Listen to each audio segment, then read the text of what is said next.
प्रारंभ किया, उसने पूरे देश में मछली के उत्पादन में एक क्रांति लाने का काम किया। लेकिन दुख की बात यह है कि पश्चिम बंगाल की सरकार ने इसमें कोई सहयोग नहीं किया।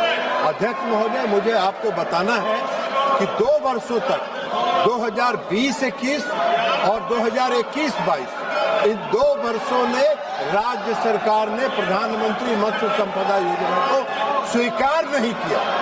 22-23 से उन्होंने स्वीकार किया।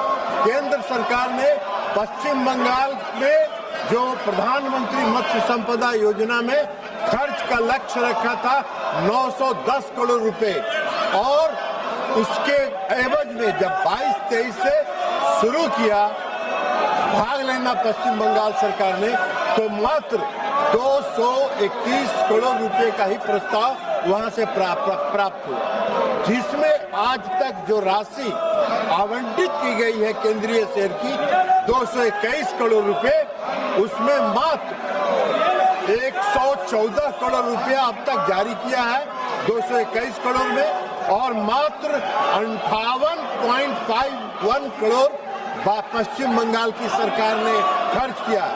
22-23 से आज तक जो पश्चिम बंगाल की सरकार का खर्च का जो रेशियो है वो मात्र 51%।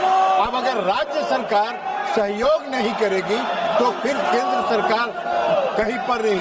मैंने स्वयं पश्चिम बंगाल में जाके इसकी समीक्षा किया 2 अगस्त को इसी वर्ष, और बहुत ही कनीय रैंक के अधिकारी आए जिनको कुछ पता नहीं था। जब मैंने पता किया तो मालूम हुआ कि उच्च स्तर पर निर्णय हुआ कि भारत सरकार की किसी बैठक में सबसे निम्न स्तर का अधिकारी जाएगा। यह है राज्य सरकार का सोच। तो इस देश को विकसित करने का प्रधानमंत्री मोदी जी का जो लक्ष्य है, उसमें राज्य सरकार जहां सहयोग नहीं कर रही है वहां कठिनाई हो रही है। हमारी जो योजना है वो हम राज्य सरकार के माध्यम से खर्च करते हैं, सीधे तौर पर सहयोग समिति को हम नहीं देते हैं।